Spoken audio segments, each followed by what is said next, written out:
বৃষ্টিকে ডাকলে শুধু বৃষ্টি যে আসে তা না, বৃষ্টির সাথে সাথে ঝড় তুফান বজ্রপাত, তারপরে হচ্ছে আল্লাহর রহমতের বৃষ্টি। আসসালামু আলাইকুম প্রিয় ভিউয়ার্স, কেমন আছেন সবাই? আশা করি যে যেখানে আছেন ভালো আছেন, সুস্থ আছেন। দেখতেই পাচ্ছেন আমি অনেক ভালো আছি, সুস্থ আছি।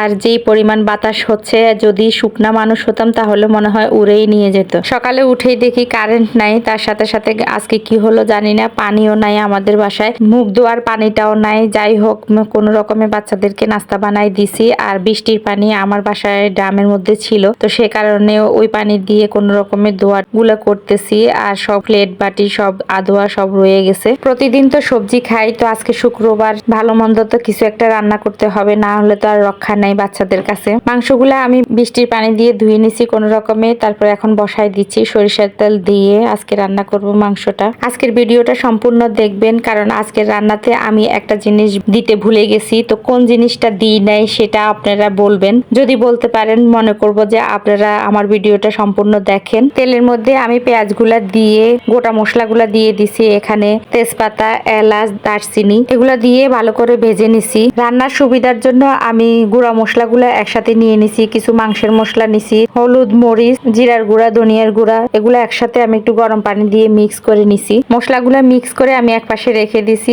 এদিকে পেঁয়াজটা একটু লাল লাল করে ভাজা হয়ে গেছে, তারপর আমি এখানে রসুন বাটা দিয়ে দিছি, দিয়ে পেঁয়াজের সাথে কিছুক্ষণ ভেজে নিছি। তারপর লবণ দিয়ে দিছি, লবণটা দিয়ে আমি পেঁয়াজ রসুনটাকে আরো কিছুক্ষণ ভেজে নিছি। তারপরে যে গুলে রাখা মশলাটা ওগুলা দিয়ে দিছি, দিয়ে মশলাগুলাকে ভালো করে কষাই নিব যতক্ষণ না পর্যন্ত তেল উঠে যাবে। মশলাটা ভালো করে কষানো হয়ে গেছে, এবার আমি মাংসগুলা দিয়ে দিচ্ছি। আজকের মাংস রান্নাতে আমি কাঁঠালের বিচি দিব, আর কাঁঠালের বিচিগুলা ছেলেরা খেতে চায় না, সেজন্য শুধু আমার জন্য কয়েকটা দিব, আর ছেলেদের জন্য দুটা আলু দিব, বেশি দিব না। আর আমি অনেকগুলা কাঁঠালি বিচি নিয়েছি, ভাবছেন সবগুলা কাঁঠালি বিচি মাংসের সাথে দিব, আসলে তা না, কয়েকটা মাংসের সাথে দিব, আর বাকিগুলাকে আমি কেটে ধুয়ে একটু সিদ্ধ করে রেখে দিব, সেজন্য অনেকগুলা কাঁঠালি বিচি আজকে একসাথে ছিলে নিছি। মাংসটা এক পাশে কষানো দিয়ে আর এক পাশে দিয়ে আমি চা বানাই নিছি। হঠাৎ করে ছোট ছেলেটা চা খাবে চিল্লাচিল্লি করতেছে, তো কেন জানে ওর চা খেতে ইচ্ছে করছে, পরে আমার জন্য সহ একসাথে 2 কাপ চা বানাই নিলাম, তো খেয়ে নিছি। এদিকে আমার মাংসটা কষানো হয়ে গেছে, জল শুকাই গেছে, তো আমি একটু গরম জল দিয়ে দিছি। জলটা দেওয়ার পরে আমি আরো কিছুক্ষণ মাংসটা রান্না করে নিছি, তারপরে আলু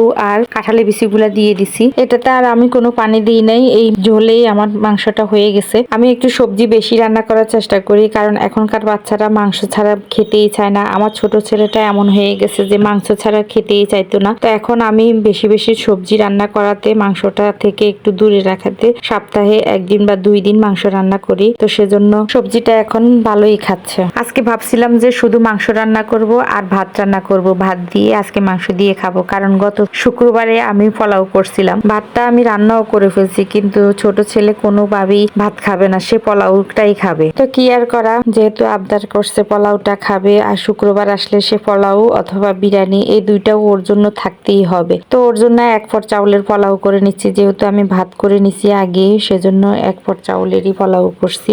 আর পোলাওটার লাস্টে দিয়ে আমি একটু দুধ দিয়ে দিলাম গুলে, তাতে পোলাও স্বাদটা বেড়ে যায়। পোলাওটা নামিয়ে আমি তাড়াতাড়ি করে ওদেরকে ভাত বেড়ে দিচ্ছি। এখানে সালাদ বানিয়ে নিচ্ছি, কারণ সারাদিনই কারেন্ট ছিল না, বাসায় পানি যেতটুকু ছিল অতটুকু শেষ হয়ে গেছে। বড় ছেলে নামাজ পড়ে আসার পরেও ওকে দিয়ে ছাদের উপরে নামে, বৃষ্টির পানি ছিল ওখান থেকে আনার পরে আমি পোলাওটা রান্না করছি। রান্না করে তাড়াতাড়ি করে ওদেরকে গরম গরম বেড়ে দিচ্ছি, ওদের দুজনকে ভাত বাড়ায় টেবিলে দিয়ে দিচ্ছি। আর আমি যে কখনো অবসর হব তার কোনো ঠিক নেই, কারণ আমার সব কাজ রয়ে গেছে। আর যারা বাসা বাড়িতে থাকে, গ্যাস, কারেন্ট, পানি এই তিনটা যদি না থাকে তাদের যে কি অবস্থা হয়, এটা যারা বাসা বাড়িতে থাকে তারাই বলতে পারে। ভাগ্যিস গ্যাস ছিল, সেজন্য রান্না বান্না করতে পারছি, আর উপরে পানি ছিল। সবাইকে অনেক অনেক ধন্যবাদ। আজকের মতো বিদায় নিচ্ছি, সবাই ভালো থাকবেন, সুস্থ থাকবেন, আল্লাহ হাফেজ।